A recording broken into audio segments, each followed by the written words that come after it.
All right, hello and welcome. So, last time we dove into Spark's MLlib, we really just scratched the surface, covering the basics of how to train a machine learning model. But you know, training, that's really just the starting line. Today, we're going to blow past that first step and get into the really crucial stuff. How to figure out if your model is actually any good, and more importantly, how to make it way, way better. Okay, let's get into it. So you did it. You put in all the work, you fed your data into an algorithm, and boom, out pops a model. That feels like a huge win, and it is. But it immediately brings up a super important question. You've got this thing you just built. Now what? What do you actually do with it? Is it even ready for the real world? And that really gets to the heart of it, doesn't it? I mean, a trained model is pretty useless unless you can actually trust its predictions. Is it accurate? Can you depend on it? Will it work on brand new data it's never seen? Or did it just kind of memorize the answers from the training data?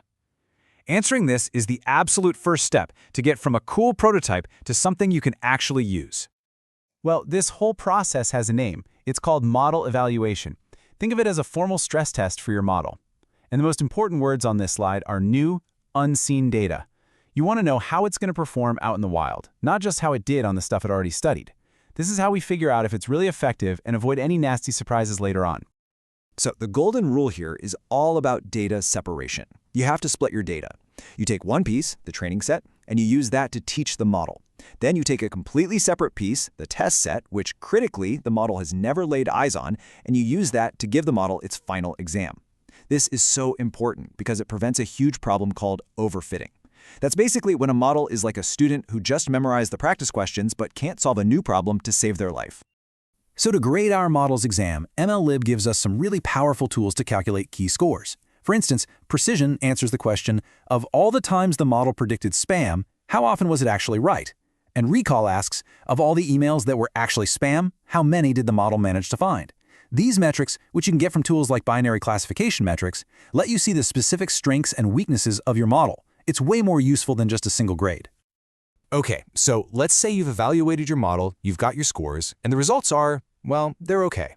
Not bad, but not amazing. But let's be honest, in machine learning, okay is almost never good enough, right? So the very next question is, how do we take this decent model and make it a great one? How do we start improving its performance? The answer is something called parameter tuning. The best way to think about it is that a machine learning algorithm isn't a fixed recipe. It's more like a recipe with a whole bunch of knobs and dials you can adjust. Things like how many times to iterate or how complex the model can get. Parameter tuning is simply the process of finding the absolute perfect settings for all those dials to get the best possible result. And this brings up a really important shift in how we think about this. We're not just building one single model and crossing our fingers anymore. Nope. Instead, we're running a structured experiment. We're basically defining a whole universe of possible models and then searching through that universe to find the one single best performing model.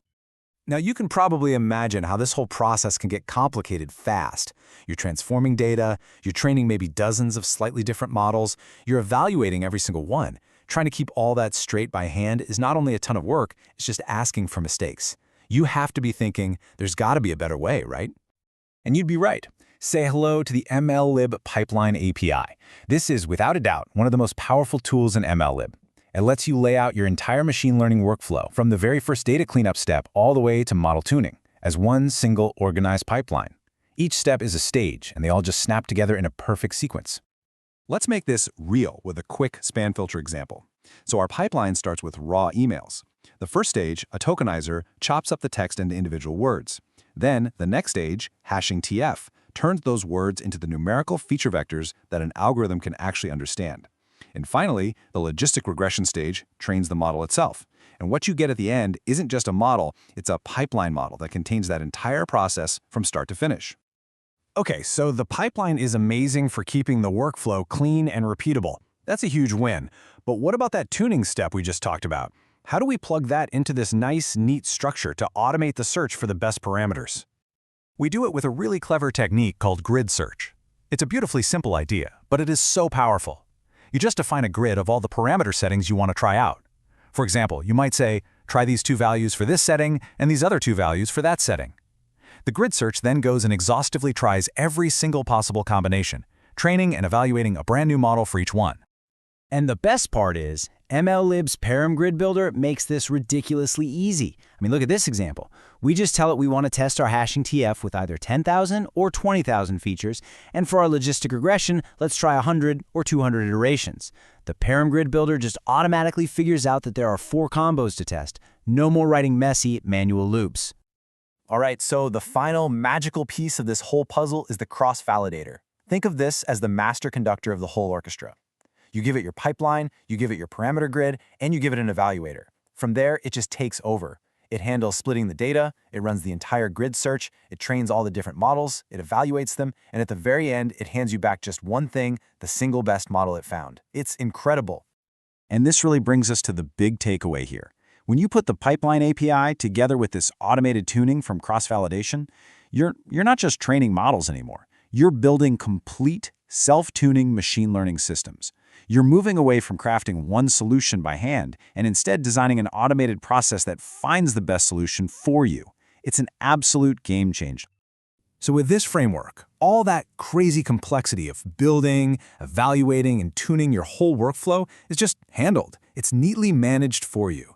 And that frees you up to stop worrying about the plumbing and start focusing on the big, interesting problems you actually want to solve. So, with these powerful tools in your toolbox, what are you going to build? What will you predict next? And that's a wrap for this explainer.